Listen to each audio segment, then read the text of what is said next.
Hello, welcome back to the ministry, and we're picking up where I left off in the last set of videos, and we're talking about parenting goals. Okay, so we talked about taking care of the body, talked about taking care of your feminine needs and areas, which reminds me, I forgot to mention to you that there is a drop that you can take. It's for feminine reproduction in the name of Jesus. It's a drop. I forget what the company's name is, but if I can find the photograph, I will try to put it in a community post. I'll put a note to myself to do that. But it's a feminine reproductive drop that you can just add it to your water, like with all the other vitamins. And since we're going here, we're coming right into our flow for today, where I'm talking about parenting goals. What are your goals as a parent? You need to have goals between you and your spouse to sit down that y'all know that you're going to have kids. Some of you may have already had kids with this person because this was a prodigal that just left and he's coming back. Or you may not have kids. And because you don't have children and this is your first time in a relationship, you're going to be preparing for children.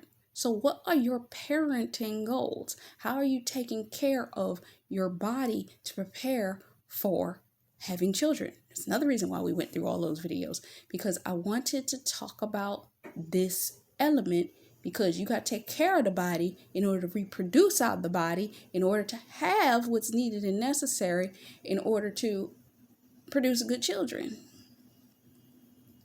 What are your parenting goals in the element of, do you understand taking the prayer video I talked about, the ways that you can pray? How are you praying over your womb? How are you praying over your womb before you have kids? How are you praying over your womb during the pregnancy? Meaning the way that you and your husband come together in prayer over those kids is going to make a difference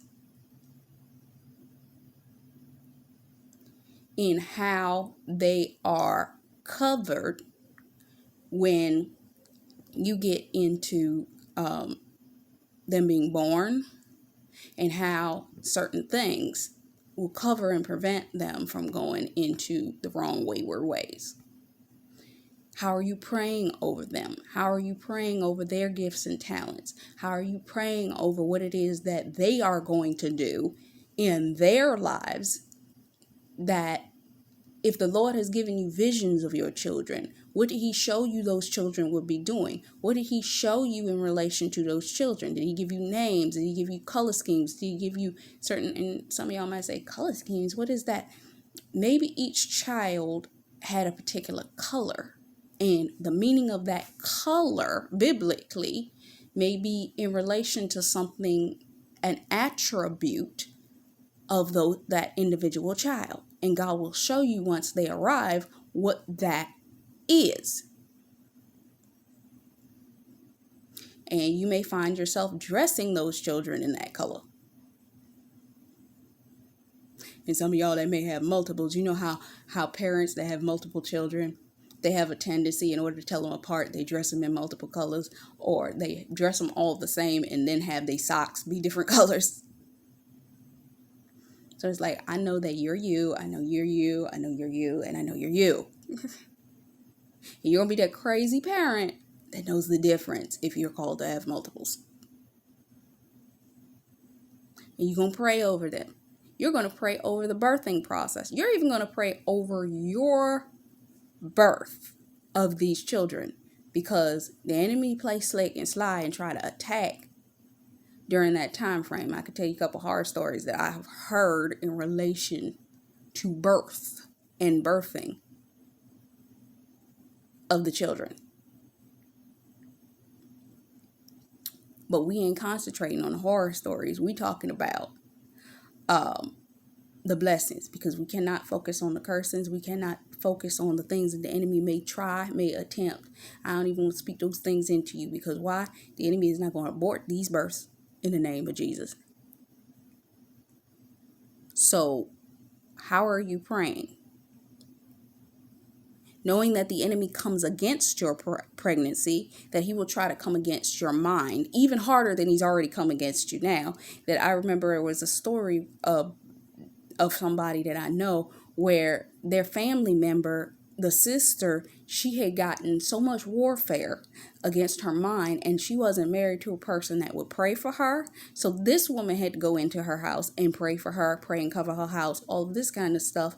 And same thing happened with a friend of Tiffany Montgomery's, that the Lord had put it on her heart to pray for her anyway. But when she finally got a chance to sit down and pray with her, the woman started to tell her that she was dealing with a certain amount of warfare. Why? Because one of the children, this was her the last child that this individual had, was anointed to do something in particular, and the warfare against that child was ridiculous. The enemy wants your babies. Remember, I said in Revelation that when in Revelations 12, the spirit could not drown the mother, he retreated and did what? Went after her children. That's what it's all been about. The spirit of Apothylenia, the spirit of Ashroth, they all come after the kids. Ashroth really is after the money, but it helps you self-abort and sabotage you having kids. So you have to pray and pray against that. Pray over your mind. Pray against confusion. Pray against bewitchment. Pray against anything that the enemy would try to have you receive in relation to that pregnancy. Trying to bring and breed over you sickness, illness, and disease, or making the pregnancy difficult for you. Pray over your womb. This is why you have to have the right partner, because your prayer partner is going to come into agreement, and this is going to cover your children.